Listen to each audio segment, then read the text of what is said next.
Shalom, selamat pagi. Shalom. Sekali lagi kita katakan, Shalom, selamat pagi. Shalom. Adalah merupakan anugerah kita bisa bertemu kembali, menikmati firman-Nya, menikmati kebaikannya, menikmati pujian, penyembahan firman-Nya. Ibu, Bapak, Saudara-saudaraku yang ada di rumah, mari kita siapkan hati kita untuk mendengarkan firman Tuhan dan pujian penyembahan. Mari kita berdoa. Bapa, kami bersyukur kepada Engkau Tuhan, Engkau baik, sangat baik. Kasih-Mu sangat panjang dan lebar. Terima kasih kalau hari ini kami boleh menikmati Engkau Tuhan. Engkau yang selalu setia menemani kami Tuhan. Engkau yang selalu setia memberkati kami. Terima kasih Bapa, sepanjang ibadah ini Tuhan kami menyerahkan kepada Engkau ya Tuhan. Roh, jiwa dan tubuh kami Tuhan, sehingga kami boleh menikmati Engkau. Terima kasih, hanya di dalam nama-Mu Tuhan Yesus kami boleh berdoa dan mengucap syukur. Haleluya. Amin.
kasih Bapa, kami bersyukur kepada Engkau.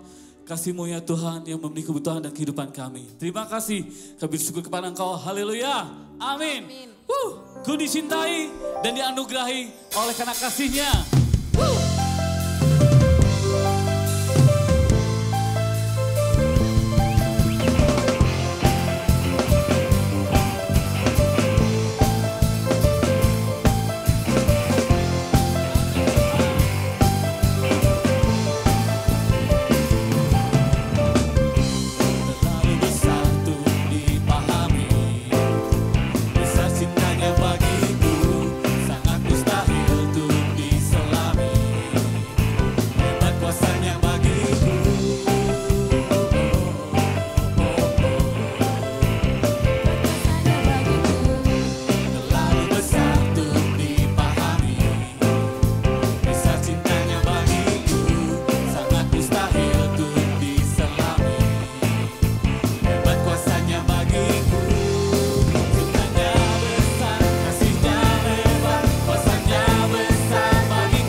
Terima kasih Bapak, terima kasih Tuhan. Mari kita siapkan hati kita untuk mendengarkan firman Tuhan.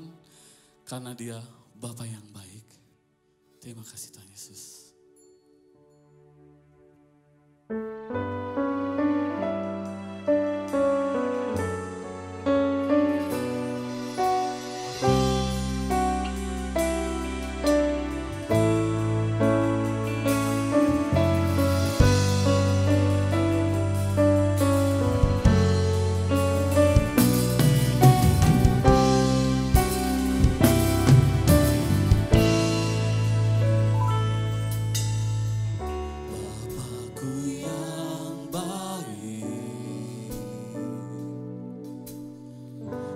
sangat ku cinta, lebih dari segalanya di dalam hidupku. Bapakku yang baik,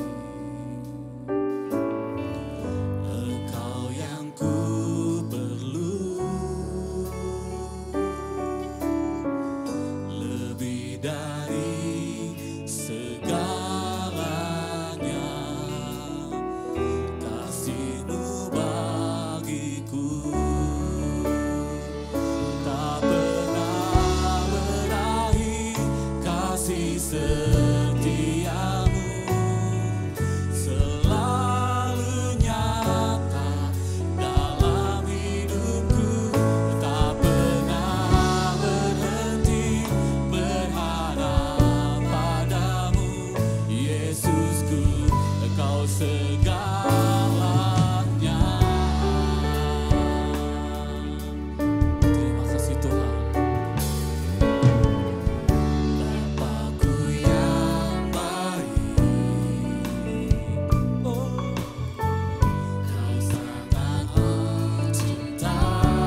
Shalom, saudara sekalian yang dikasihi oleh Tuhan Yesus Kristus. Kembali kita berjumpa pada hari ini dalam ibadah minggu ini. Terima kasih untuk Bapak Tarigan dan juga Ibu, Pak Samuel dan Ibu yang telah memberi kesempatan kepada saya untuk share firman Tuhan pada pagi hari ini. Dan sebelumnya mari kita berdoa bersama-sama. Terima kasih Tuhan, karena kembali pada pagi hari ini, kami boleh mendapat kesempatan untuk datang beribadah kepadamu. Kami sudah memuji, menyembah, memuliakan akan nama-Mu Tuhan, dan boleh merasakan akan hadirat-Mu. Dan terima kasih untuk setiap kesempatan, kami boleh bersyukur bersama-sama dengan jemaat-Mu yang lain. Karena kami mengingat bagaimana Tuhan menyertai kami, Tuhan pelihara, dan Tuhan tolong hidup kami. Demikian juga jemaat-Mu, gereja-Mu di tempat ini Tuhan. Dan saat ini tiba waktunya bagi kami untuk mendengar firman-Mu. Engkau pakai lidah hamba-Mu ini untuk boleh menyampaikannya menjadi kepanjangan lidah-Mu. Dan juga Engkau mengurapi jemaat-Mu sekalian sehingga mereka semua tidak ada yang terlewatkan, tapi semuanya terberkati oleh firman-Mu. Berbicaralah dan kami siap untuk mendengarkannya. Dalam nama Tuhan Yesus. Haleluya. Amin. Ya, saudara sekalian, pada pagi hari ini tema khotbah yang diberikan kepada saya adalah miliki iman yang kuat. Kalau sudah mendengar kata iman, tentu sudah menyadari bahwa ini adalah salah satu tema sentral dalam kekristenan. Iman. Nah, pagi hari ini kita akan sama-sama belajar tentang memiliki iman yang kuat. Ada beberapa isu iman yang akan saya sampaikan. Mungkin ada 5 poin. Mungkin lebih daripada ini, tetapi saya hanya akan membahas daripada 5 poin ini saja. Poin yang pertama adalah, iman itu apa? Atau, apakah iman itu? Sering kita berbicara mengenai iman. Iman itu apa? Wujudnya apa? Karena iman itu sifatnya abstrak. Dia bukanlah sebuah benda yang bisa dipegang. Bahkan dilihat pun mungkin sulit. Karena sifatnya bukan sesuatu yang konkret. Jadi iman itu apa? Mari kita lihat definisi iman di dalam Alkitab. Ibrani pasal yang ke-11, boleh ditampilkan. Ibrani 11 ayat yang pertama. Perhatikan baik-baik. Iman itu adalah dasar dari segala sesuatu yang kita harapkan dan bukti dari segala sesuatu yang tidak kita lihat. Yang pertama, iman itu adalah dasar. Yang kedua, iman itu adalah bukti. Nah, dasar. Dasar itu di mana? Dasar itu bukan di atas. Dasar itu ada di bawah. Dasar itu adalah fondasi. Dan dasar itu harus dibangun lebih dahulu. Dasar. Dan dasar itu seringkali nggak kelihatan di dalam tanah, tenggelam di sana. Nah, sekalian, dan dasar itu harus kuat. Kenapa? Kalau orang bangun dasar, orang tidak pernah bangun dasar, hanya dasar. Orang tidak pernah bangun fondasi, hanya fondasi. Seseorang yang membangun dasar, seseorang yang membangun fondasi, maka dia punya rencana ingin membangun sesuatu di atas dasar itu. Dan dasar itu harus kuat, dasar itu harus kokoh. Rasul Paulus menjelaskan tentang dasar. Dia mengatakan seperti ini sekalian. Banyak orang membangun di atasnya. Tidak ada seorang pun yang bisa meletakkan dasar lain selain daripada dasar yang aku sudah letakkan. Dan dasar itu adalah Kristus. Orang lain silakan membangun di atasnya. Tapi orang lain tidak boleh bangun selain dasar di atas dasar ini, Kristus. Karena itu, dalam hidup Kristen kita sekalian, dasar kita, fondasi kita itu adalah Kristus. Dan apa yang dia lakukan di kayu salib. Kalau agama beda sekalian. Memang kekristenan itu juga disebut agama Kristen. Tapi sebetulnya Kristen itu bukan berbicara mengenai agama. Tapi kekristenan itu bicara mengenai kehidupan, yaitu Kristus. Kalau agama itu fondasinya, dasarnya apa? Dasarnya diri sendiri, self-centered. Tentang apa yang manusia harus lakukan supaya dia bisa berkenan kepada Allah. Tapi dalam kekristenan, fondasinya, base-nya adalah Kristus. Dan apa yang dia sudah letakkan di atas kayu salib. Jadi yang pertama, iman itu dasar. Iman itu juga berbicara mengenai Kristus. Kristus adalah dasar kekristenan. Kristus adalah dasar kehidupan kita. Dan yang kedua, iman itu juga adalah, apa tadi kita katakan? Iman itu adalah bukti dari sesuatu yang tidak kita lihat. Jadi biasa dalam hidup di dunia, saudara, segala sesuatu itu baru kita percaya kalau kita lihat. Apa yang kita tidak bisa lihat, apa yang kita nggak bisa pegang, kita belum bisa percaya atau tidak bisa percaya. Tapi kekristenan lain. Kekristenan mengatakan apa? Iman itu adalah bukti dari sesuatu yang tidak kita lihat. Misalnya apa? Gampang saja. Misalnya tentang Allah. Nanti kita akan lanjut ke bagian itu. Itu yang bagian yang pertama. Tentang iman itu apa. Yang kedua, tadi kan judulnya tema kita apa? Miliki iman yang kuat. Yang kedua, iman yang kuat itu seperti apa? Kalau ada orang bertanya pada saudara, iman kamu itu kuat apa lemah? Mungkin saudara bisa bingung jawabnya. Mau bilang lemah, masa lemah? Kan udah jadi Kristen lama. Mau bilang kuat, kadang-kadang sudah merasa lemah. Jadi iman yang kuat itu seperti apa sebenarnya? Nah, saudara sekalian, ada dua contoh yang saya kemukakan. Kedua-duanya itu kita bisa baca nanti di rumah dari kitab Daniel. Kita nggak usah buka karena ayatnya banyak. Saudara catat, baca di rumah. Daniel pasal 3 ayat 12 sampai dengan 30. Kemudian yang kedua, Daniel pasal 6 ayat 7 sampai dengan 24. Pada bagian yang pertama yang saudara baca nanti, saudara akan temukan 3 nama, Sadrah, Mesah, Abednego. Dikisahkan di sana sekalian, pada satu kali Raja Nebukadnezar, tempat di mana mereka hidup pada waktu itu, membuat satu titah bahwa orang harus menyembah patung sang raja di sana.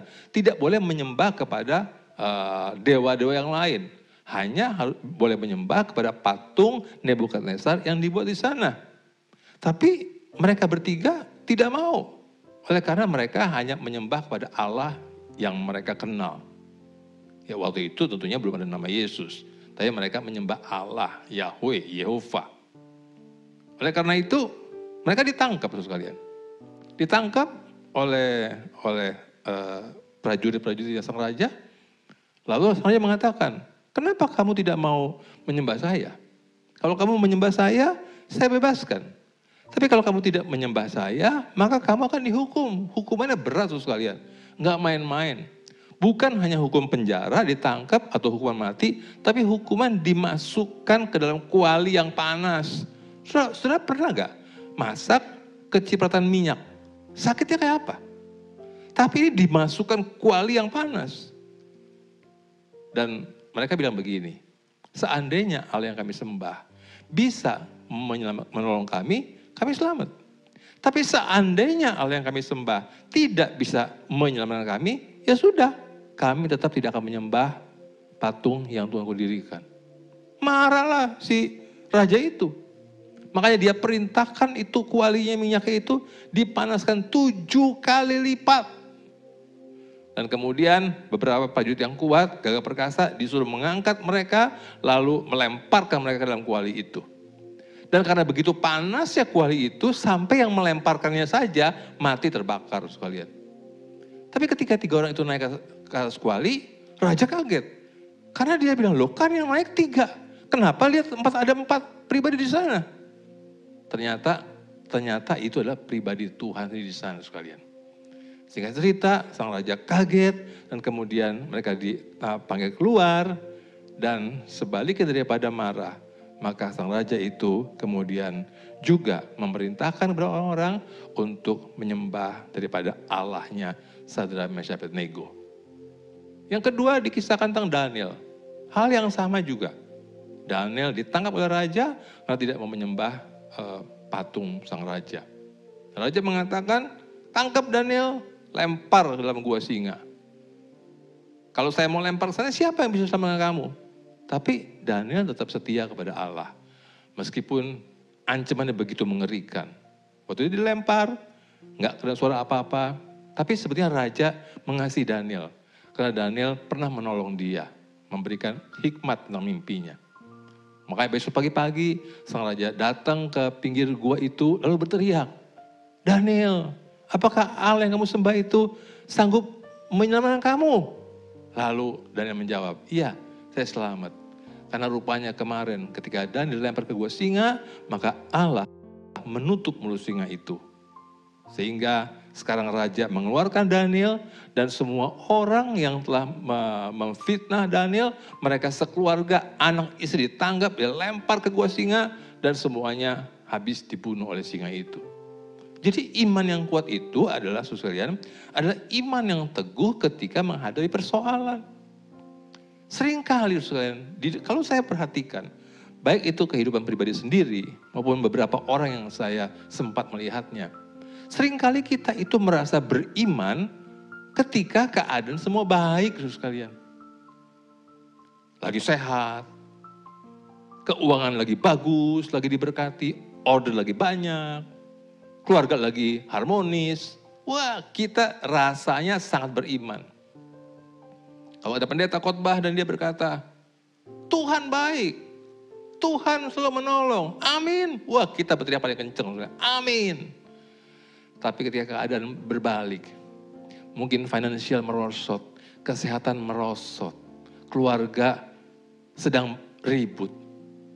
Belum lama ini seorang teman saya, dia seorang anak Tuhan, seorang pelayan Tuhan yang setia. Lalu satu hari tiba-tiba oleh karena satu kondisi kesehatan, sang istri diperiksa di rumah sakit dan tiba-tiba vonisnya adalah kena kanker, saudara sekalian. Saya tidak usah sebut kansernya apa. Itu kanker yang kadang-kadang wanita mengalaminya. Dan ketika saya berkomunikasi dengan dia, saya support dia dengan kata-kata yang ada di hati saya support dia. Dan dia mengakui sekalian, ketika dia mengalami vonis itu, maka tiba-tiba hatinya lemas sekalian, tubuhnya lemas. Dan dia bilang iman dia itu seperti kerupuk yang kerendam air, habis sekalian. Anda lihat, hampir semua orang ketika kondisi baik, semuanya imannya rasanya luar biasa. Tapi ketika mengalami persoalan besar, maka mereka merosot seperti kehilangan imannya. Mungkin saudara sedang atau pernah alami itu. Saya pernah, sekalian. Iman saya merosot ke titik paling rendah, saudara. Ya, saya pernah alami seperti itu. Jadi iman yang kuat itu adalah iman yang teguh meskipun ada persoalan. Yang ketiga, memiliki iman yang kuat untuk tujuan apa? Supaya dapat handphone baru, supaya dapat mobil baru, supaya bisa beli rumah baru.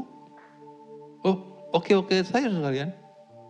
Tapi kalau tujuan Anda adalah untuk dapat handphone baru, rumah baru, mobil baru, gak punya iman juga bisa kok. Orang bukan Kristen, yang gak percaya Yesus, bisa gak punya handphone baru? 3 malahan handphone baru. Mobil baru bisa gak? Tiap kali keluar produk baru, ganti mobil. Rumah baru bisa gak? Oh, rumahnya bisa 10. Bisa. Gak perlu iman. Maksud saya gak perlu iman pada Yesus. Bisa. Mereka kerja keras. Mungkin mereka pandai. Banyak koneksi. Bisa sekalian. Saya tentunya orang Kristen juga boleh begitu. Tapi Tuhan beri kita iman punya tujuan. Supaya apa? Rasul Paulus pernah bilang begini. Aku tidak menghiraukan nyawaku sedikit pun juga. Yang penting, biarpun mati juga gak apa-apa. Yang penting aku bisa menyelesaikan pelayanan yang Tuhan percaya kepadaku untuk memberitakan Injil kasih karunia Allah. Ketika dia mendekati akhir hidupnya, dia berkata apa? Dia mengatakan, sekarang aku telah menyelesaikan pertandingan. Aku telah mencapai garis akhir. Dan aku telah memelihara iman. Jadi iman yang Tuhan berikan kepada dia, iman yang berhasil bangkit, hidup dalam dirinya, dia pergunakan bukan untuk tujuan-tujuan yang umumnya manusia zaman sekarang ini punya tujuan. Tujuan dia nggak begitu. Tujuan dia supaya dia bisa menyelesaikan panggilan yang Tuhan berikan kepada dia. Tahukah saudara, setiap orang, khususnya tiap orang percaya memiliki panggilan Tuhan. Cuma seringkali kita ini tidak berhasil menangkap isi hatinya Tuhan. Sehingga kita hanya menjalankan tujuan yang menurut kita benar. Manusia boleh punya tujuan, sekalian. Tuhan tidak pernah melarang manusia, saudara dan saya punya tujuan pribadi. Tidak ada yang melarang. Tuhan pun tidak melarang.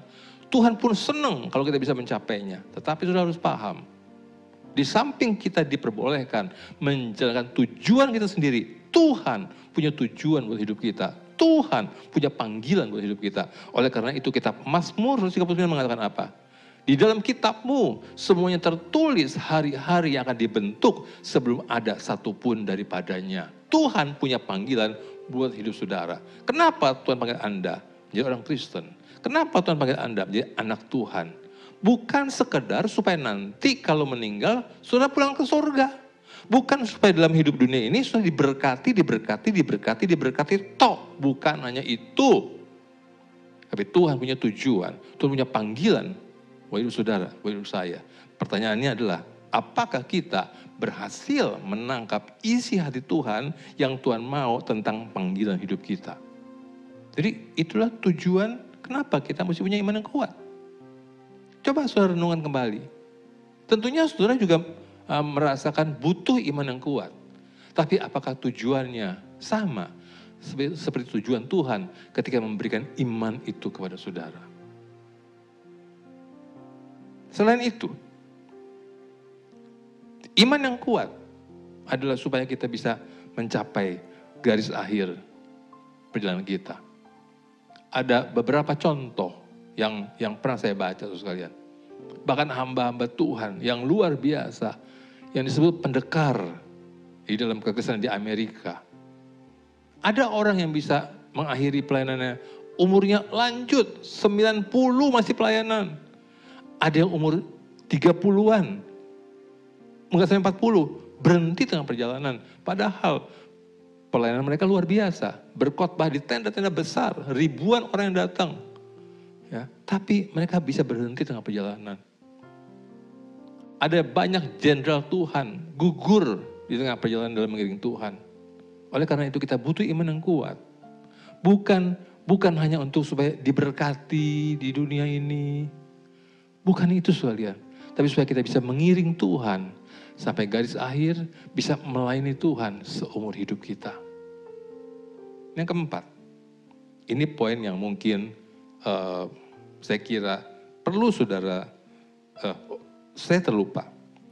Yang poin yang ketiga tadi, saudara tolong baca di rumah, Kisah Rasul 20 ayat 24 dan 2 Timotius 4 ayat yang ke-7. Poin yang keempat, bagaimana dapat memiliki iman yang kuat? Ada 1, 2, 3, 4, 5. Ada 5 hal. Ya, 5 poin. Yang pertama tadi 5 poin, 1, 2, 3, 4, 5. Nah, poin yang keempat ada 5 hal. Yang pertama, bagaimana dapat memiliki iman yang kuat? Yang pertama adalah mendengar firman. Iman timbul dari pendengaran. Dan pendengaran akan firman Kristus. Jadi poin yang pertama, supaya orang bisa punya iman adalah mendengar firman. Coba kita melihat di dalam Ibrani pasal yang ke-11, ayatnya yang ke-6. Ibrani 11, ayat yang ke-6. Tetapi tanpa iman, tidak mungkin orang berkenan kepada Allah. Jadi sudah lihat? Bagaimana caranya supaya kita berkenan? Iman. Punya iman. Karena tanpa iman tidak mungkin orang berkenan kepada Allah. Sebab barang siapa berpaling kepada Allah, Dia harus percaya bahwa Allah ada. Dan bahwa Allah memberi upah kepada orang-orang yang sungguh-sungguh mencari Dia.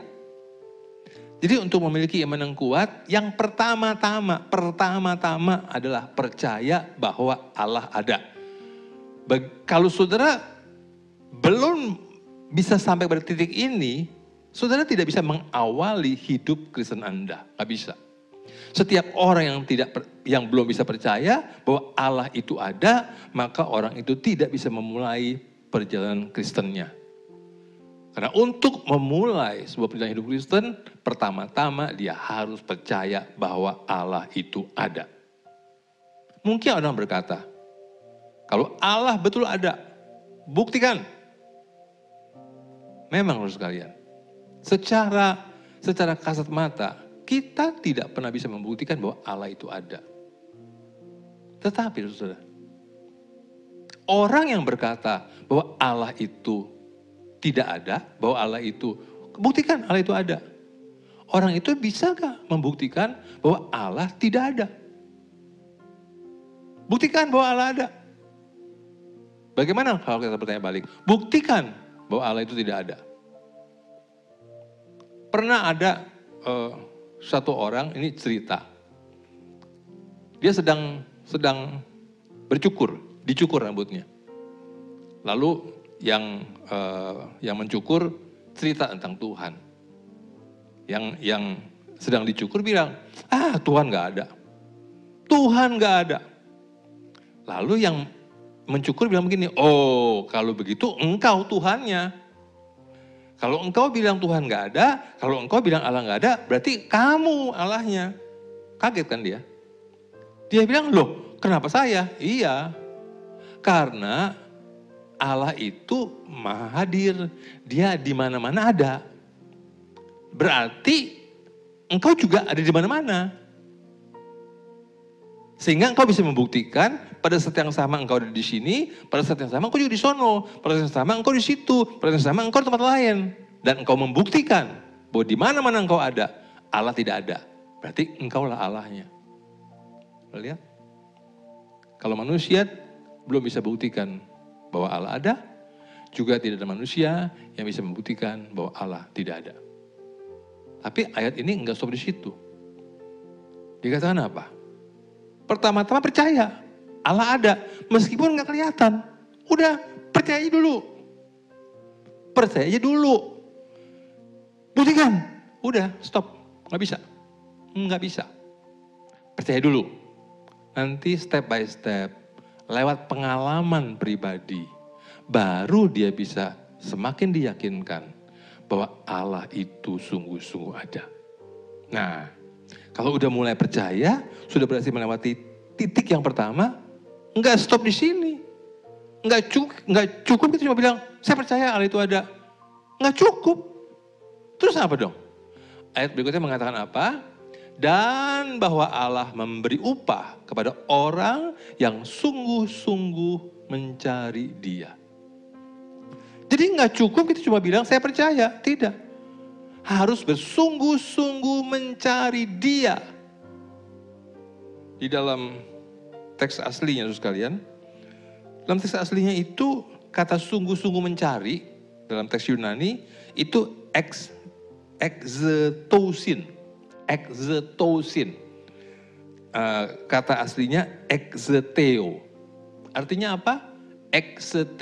Exetosin artinya mencari dengan rajin. Jadi bukan mencarinya hari ini mencari, nanti kapan-kapan seminggu enggak, sebulan enggak, mencari lagi, itu tidak rajin. Kalau seorang pelajar, yang namanya rajin itu tiap hari belajar. Kalau belajar seminggu sekali, enggak rajin. Apalagi enggak pernah belajar, males.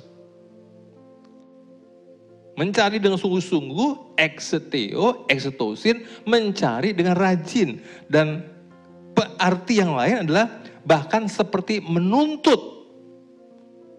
Itu mungkin seumpama seorang anak minta sesuatu pada orang tuanya, nuntut, harus hari ini dapat sesuatu. Jadi exeteo itu mencari sungguh-sungguh pada Tuhan itu menuntut. dalam praktek misalnya gini, Tuhan, saya ingin mengerti Engkau, saya ingin mengenal Engkau Tuhan. Atau kalaupun nggak ngomong, dalam hati, Tuhan ada rasa haus dan lapar untuk mengenal kebenaran. Ya, sering bertanya. Kalau baca Alkitab nggak cuma baca nggak cuma baca selewatan, tapi kalau nggak ngerti, di dalam hati bertanya, Tuhan, ini apa maksudnya? Kenapa begini? Mungkin kalau ketemu orang lain yang lebih mengerti, lebih dewasa rohani, tanya sama dia. Ya, maksudnya apa? Karena Tuhan tahu ada rasa haus, ada rasa lapar. Dan orang yang punya sikap seperti itu sekalian, cepat atau lambat, pelan-pelan, satu demi satu Tuhan akan buka. Tuhan akan buka. Seperti Alkitab mengatakan apa? Roh Kudus akan pimpin kamu ke dalam seluruh kebenaran. Sehingga makin hari orang itu makin dikenyangkan, makin dikenyangkan, makin dikenyangkan. Dan bukan hanya otaknya, bukan hanya kepalanya yang penuh dengan firman, penuh dengan ilmu Alkitab, tapi batinnya diperbaharui hari ke hari. Sehingga rohaninya bertumbuh hari demi hari dan dia bukan hanya menikmati bahwa Allah itu baik sama dia, Allah itu mengasihi dia, tapi dalam hatinya tumbuh satu kasih pada Tuhan yang membuat dia punya hasrat, punya gairah untuk melakukan sesuatu bagi Tuhan. Meskipun Tuhan tidak pernah menuntut dia, tapi ada keinginan dari dirinya untuk membalas kebaikan Tuhan, cinta kasih Tuhan yang dia sudah alami selama tahun-tahun di dalam kehidupannya. Ya, itu yang pertama. Nah, poin yang kedua, bagaimana dapat memiliki iman yang kuat? Poin yang kedua adalah mengerti firman. Kita nggak bisa cuma udah baca aja, nggak bisa, tidak bisa.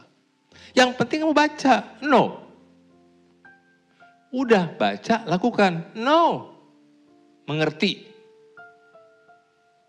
Tuhan pernah kasih perumpamaan tentang seorang penabur benih. Ada yang menabur benih. Yang pertama, benih jatuh pinggir jalan, lalu burung makan, habis benihnya. Yang kedua, jatuh di tanah semak duri, tumbuh, dihimpit semak duri, mati juga. Yang ketiga, jatuh di tanah yang berbatu-batu, tumbuh, tapi tanahnya tipis, kena matahari, mati. Yang keempat, jatuh tanah yang baik, bertumbuh, berbuah, 30, 60, 100. Lalu mau ditanya, maksudnya apa? Saya nggak ngomong yang tiga pertama, saya cuma ngomong yang keempat. Karena yang tiga pertama juga percuma, mati semua. Tanah yang keempat, maksudnya apa Tuhan? Tanah yang baik itu apa? Yaitu orang yang mendengar firman itu dan mengertinya.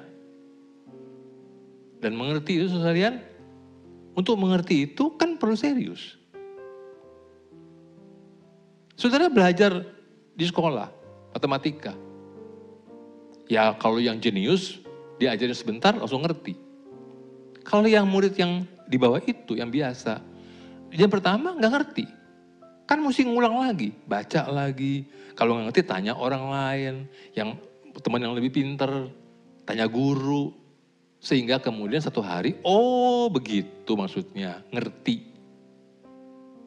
Karena itu, dan sayang sekali saudara sekalian, sayang sekali. Tidak sedikit anak Tuhan, orang Kristen, yang nggak peduli kalau dia nggak ngerti. Kalau baca Alkitab, susah sedikit aja. Nggak ngerti lah, males lah. Ya sudah. Kalau sikap seperti itu, sampai kapan baru bisa mengerti? Itulah sebabnya seringkali kita jumpai, ketika ada khotbah yang benar, mereka amin. Ketika ada khotbah yang salah, tetap amin juga. Karena apa? Karena tidak mengerti. Dan Tuhan bilang kalau yang mengerti, maka benih itu bertumbuh berbuah 30, 60, 100. Yang ngerti aja buahnya gak sama. Ada yang cuma 30, ada 60, 100. Itu yang ngerti. Bagaimana yang gak ngerti?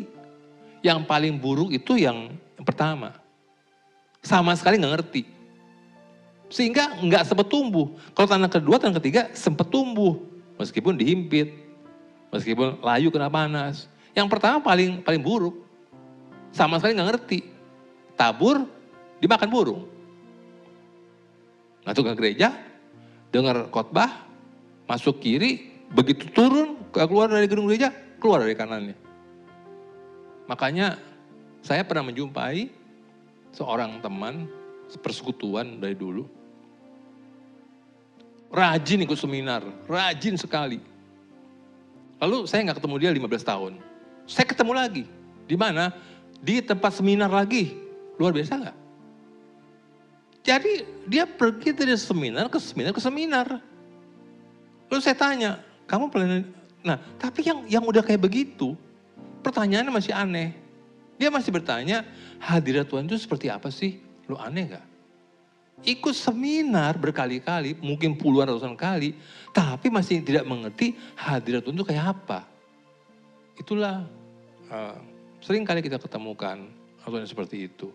Mudah-mudahan saudara bukan jemaat yang seperti itu. Mudah-mudahan saudara punya satu kerinduan, keinginan untuk mengerti lebih jauh, lebih dalam. Yesus umur 12 ditemukan orang tuanya di mana? Di bait suci. Di tengah-tengah alim ulama. Di tengah-tengah para hamba Tuhan. Di tengah-tengah para pendeta. Ngobrol. Bukan ngobrol tentang sekolah, tentang main-main. Enggak. Bersoal jawab. Bukan cuma denger. Bersoal jawab. Artinya dia bertanya, dia juga menjawab. Anak umur 12. Zaman sekarang bagaimana? Umur belasan tahun. Bahkan remaja, bahkan pemuda. Dengar firman di gereja. Ngapain? Main HP. Menyedihkan bukan? Kalau hal seperti ini tidak bisa dirubah. Bagaimana generasi Kristen di masa mendatang? Bagaimana sekalian? Itulah sebabnya saudara.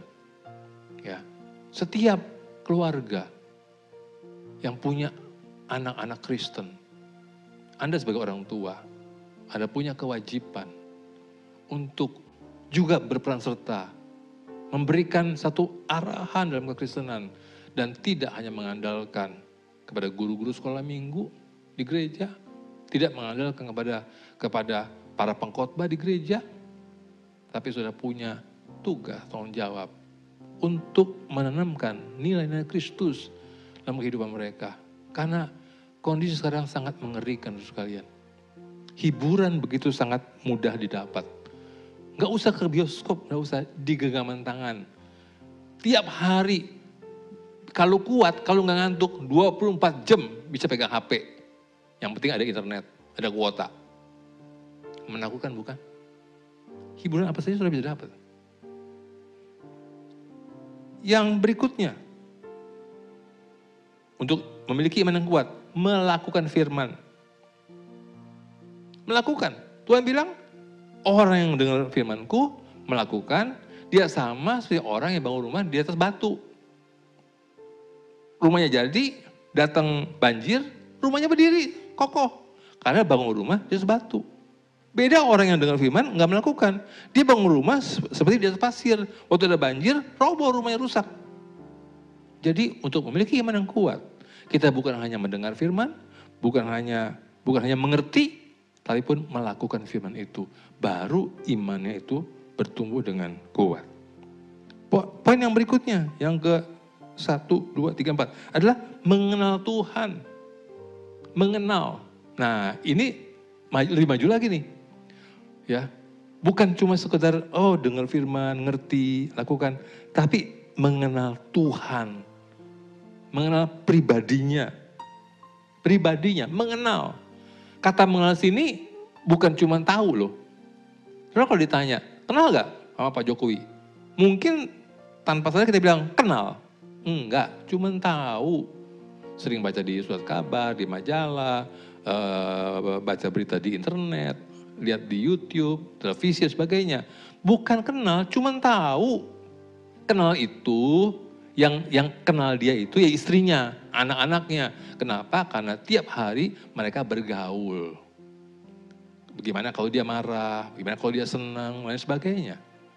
Mengenal dalam pengertian teks asli adalah mengenal dalam pengalaman. Ginosko. Makanya Rasul Paulus mengatakan apa? Pengenalanku akan Kristus jauh lebih mulia dari semuanya. Dulu Paulus itu sangat tekun dalam agamanya. Tapi kemudian dia tahu agamanya ini justru menjadi pengekang buat dia. Sampai dia kenal Kristus, dia mengatakan, pengenalanku akan Kristus lebih mulia dari semuanya. Makanya yang lama-lama aku buang, aku anggap sampah, supaya aku mendapatkan Kristus. Tapi meskipun demikian, dia bilang begini, bukan berarti aku udah dapat, belum. Tapi aku berlari mengejar dia. Mudah-mudahan aku bisa menangkap dia, seperti dia pun menangkap aku. Paulus, saudara. Paulus yang model begitu masih berlari mengejar. Dan masih mengatakan mudah-mudahan nangkep. Mudah-mudahan. Artinya apa? Artinya nggak mudah menangkap Kristus itu. Karena harus mencari dengan rajin. Tadi kita sudah lihat. Bersungguh-sungguh mencari dia. Baru bisa mengenal dan kita bisa berhasil punya iman yang kuat. Iman yang teguh. Nah, poin yang kelima dari nomor 4 tadi adalah Daud bilang begini, dalam Mazmur 119, ayat 71 sampai 72. Nanti di bagian atas itu ada beberapa ayat yang saya akan juga cantumkan di dalam teks di rekaman, supaya saudara bisa membaca di rumah ayat-ayat tersebut. Daud pernah berkata begini, tertindas itu baik bagi aku, karena dengan demikian aku mengenal hukum-hukum-Mu. Tertindas. Tertindas itu orang gak ada yang suka sekalian. Tapi Daud bilang, itu baik buat saya. Karena dengan demikian saya mengenal hukum-hukum-Mu. Apa maksud saya? Maksud saya adalah, setelah beberapa poin tadi, untuk memiliki iman yang kuat, maka poin yang paling penting adalah Tuhan yang bawa kita melewati sebuah pintu terobosan untuk pada akhirnya terbangun satu iman yang teguh dalam diri kita. Dari yang pertama tadi, itu kita bisa melakukan sesuatu. Membaca firman, kita bisa.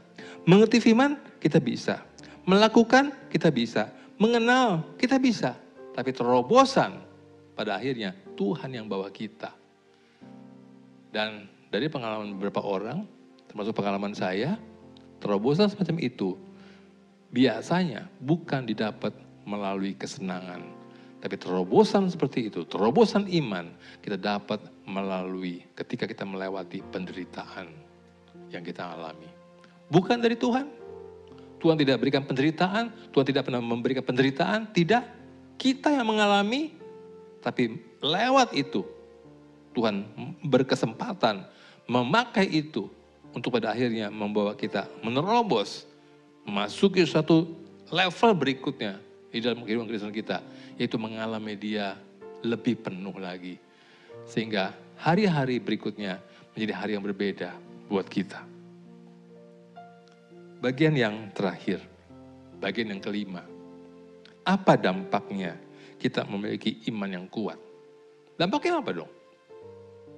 Dalam hal ini, saudara mendengar, saya tidak akan menyinggung tentang punya handphone baru, tentang punya motor baru, mobil baru, apalagi, dan lain sebagainya. Saya tidak menyinggung tentang hal itu.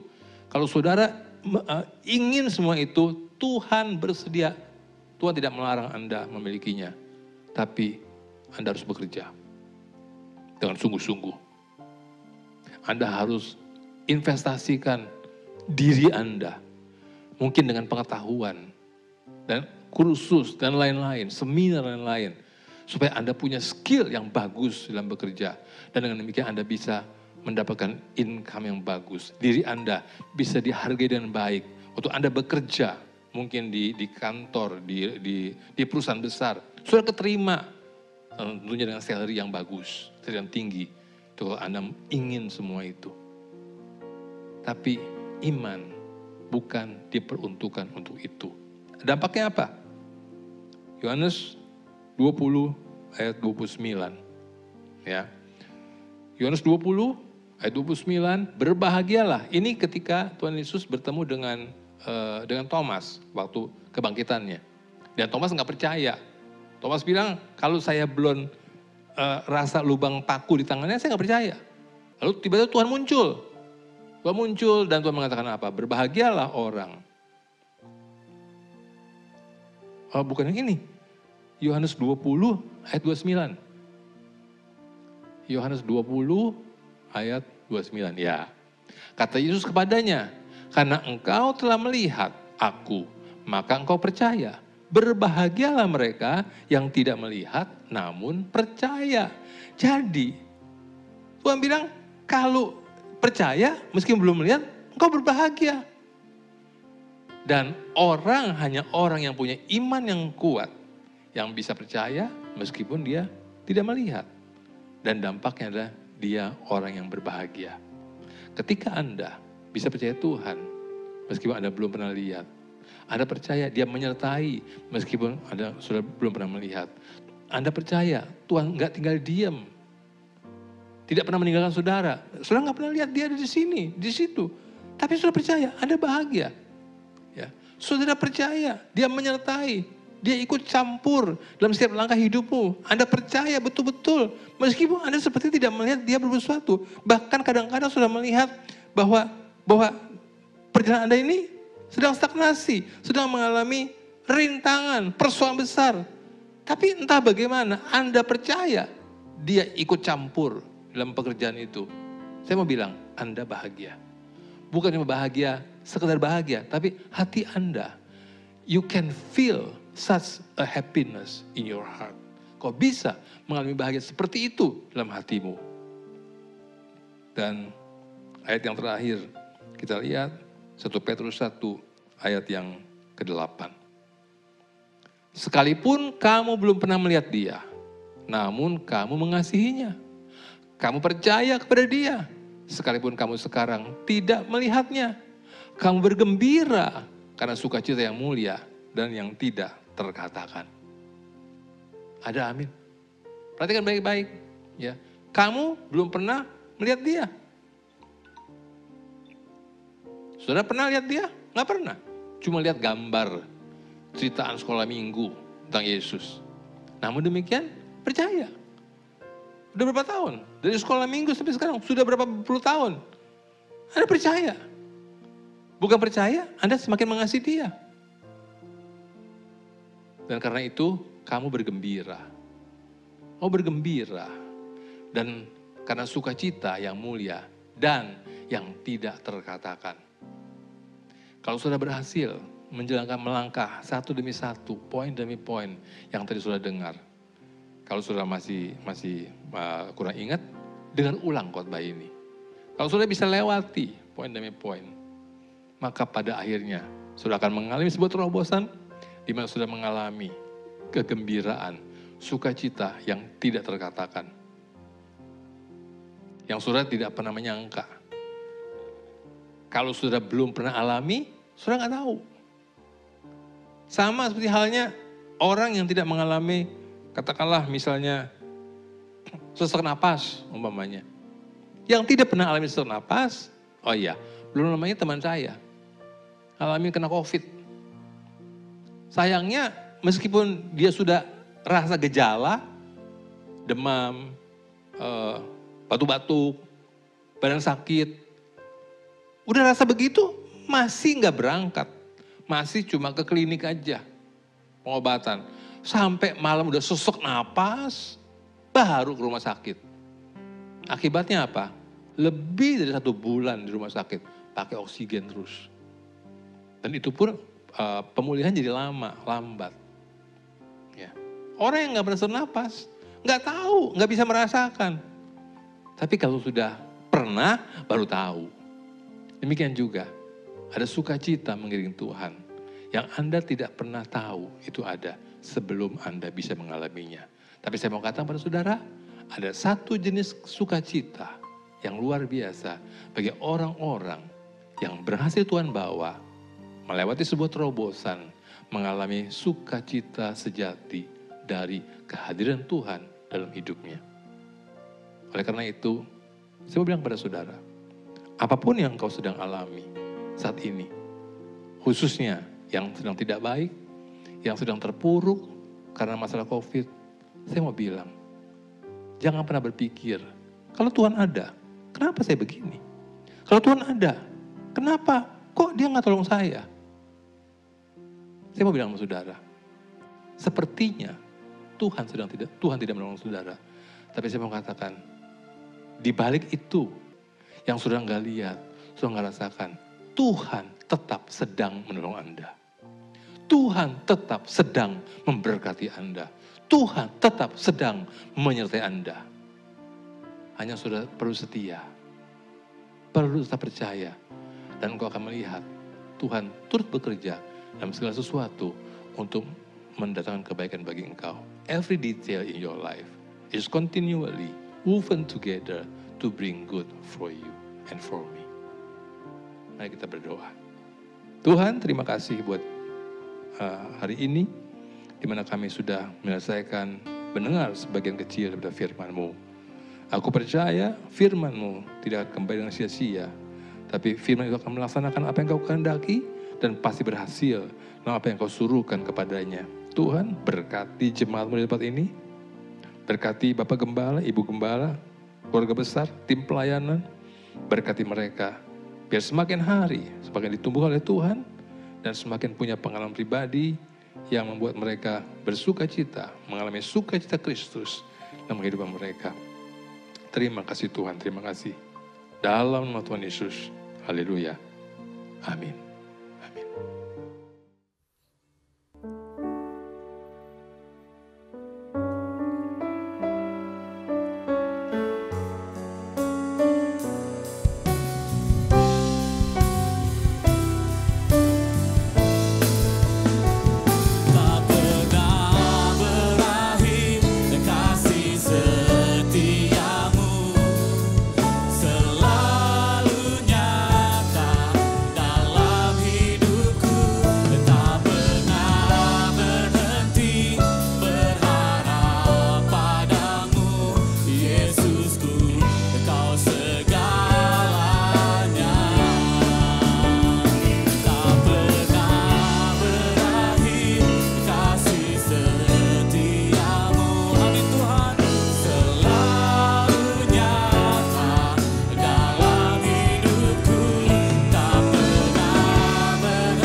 Saya percaya kita diberkati oleh kebenaran firman Tuhan, dan saat ini kita akan masuk dalam doa syafaat. Mari kita bersama-sama berdoa. Tuhan Yesus yang baik, kami mengucap syukur buat anugerah-Mu, buat kesempatan pagi hari ini Tuhan kami menikmati kebenaran firman Tuhan yang sudah disampaikan bagi kami. Terima kasih Tuhan Yesus, saat ini kami mau bersama-sama bersyukur buat pelayanan di GBI Sukacita, khususnya buat hamba-Mu Pak Tarigan sebagai gembala yang Tuhan percayakan. Terima kasih Tuhan buat hikmat, buat kekuatan, buat kesehatan, bahkan kami percaya juga bahkan umur yang panjang Tuhan percayakan, supaya lewat pelayanan beliau Tuhan, setiap jemaat yang Tuhan percayakan baik di pusat bahkan di cabang juga boleh terus bertumbuh di dalam pengenalan akan Kristus. Tuhan memberkati juga ibu yang mendampingi, ada kekuatan, ada sukacita yang boleh terus mengalir untuk boleh bersama-sama Tuhan melayani Tuhan di dalam usia yang Tuhan percayakan. Berkat-Mu juga atas seluruh anak-anak, cucu, kami taruh di dalam tangan-Mu, dan kami percaya Tuhan Engkau juga memakai setiap mereka untuk menjadi saluran berkat-Mu. Terima kasih buat hamba-Mu Tuhan Pak Samuel sebagai wakil gembala, buat semua hal yang sudah dikerjakan. Kami berdoa buat tanggung jawab yang besar, biarlah anugerah Tuhan tersedia bagi beliau, sehingga beliau juga Tuhan boleh menjadi saluran berkat-Mu dalam setiap tanggung jawab yang Tuhan percayakan. Engkau berkati ibu dan berkati juga anak-anak. Terima kasih Tuhan untuk semua para pelayan di GBI Sukacita, baik yang ada di pusat bahkan juga di daerah. Kami percaya juga Tuhan, karena Engkau yang memilih dan menetapkan kami, Engkau juga menyediakan segala yang kami perlukan untuk boleh lewat setiap tanggung jawab, bahkan pelayanan yang Tuhan percayakan, banyak jiwa-jiwa dimenangkan bagi Kristus, supaya nama Tuhan dimuliakan, nama Tuhan ditinggikan. Terima kasih Bapak, terima kasih. Engkau juga memberkati baik TK, Engkau memberkati untuk ITHB. Kami bersyukur karena Tuhan memakai tidak hanya di dalam pelayanan rohani, tapi di dalam pendidikan juga. Kami percaya Tuhan, bahwa GBI Sukacita boleh menjadi saluran berkat-Mu lewat institusi ini Tuhan. Terima kasih Bapak. Juga kami bersyukur Tuhan buat semua gereja-gereja Tuhan di mana saja. Untuk hari-hari ini Tuhan, Kau menolong setiap hamba-hamba-Mu Tuhan. Sehingga mereka juga boleh terus dalam menguatkan setiap jemaat-jemaat yang Tuhan percayakan. Terima kasih Bapak yang baik, juga kami bersyukur untuk bangsa ini Tuhan. Kami terus menadahkan tangan kami kepadamu karena kami tahu Tuhan, Engkau mengasihi bangsa ini dan Engkau siap untuk memberkati bangsa Indonesia. Terima kasih Tuhan untuk Pak Jokowi, bahkan untuk semua jajaran yang bersama-sama dengan beliau. Kami berdoa Tuhan, Engkau menaruhkan hikmat, kekuatan, sukacita-Mu Tuhan, supaya di tengah banyaknya konflik bahkan kesulitan, ada pertolongan Tuhan, ada anugerah Tuhan yang tersedia lewat hamba-Mu ini. Terima kasih Bapa, di dalam nama Yesus. Mari kita akan mengakhiri ibadah kita akan menerima berkat. Mari kita bersama-sama mengangkat tangan kita. Kami menadahkan tangan kami Tuhan, kami bersyukur karena Engkau baik bagi kami. Engkau mengasihi kami Tuhan, dan Engkau terlebih rindu untuk memberkati setiap kami. Itu sebabnya kami mengangkat tangan kami Tuhan. Kami mau menerima segala yang terbaik dari Engkau Tuhan. Terima kasih Bapa. Kasih karunia daripada Allah Bapa, damai sejahtera daripada Yesus Kristus yang sudah mati dan bangkit bagi kita, dan persekutuan Roh Kudus menyertai kita hari ini sampai Dia datang kali yang kedua menjemput setiap kita. Di dalam nama Yesus kami berdoa dan mengucap syukur. Haleluya. Amin. Selamat hari Minggu, Tuhan Yesus memberkati.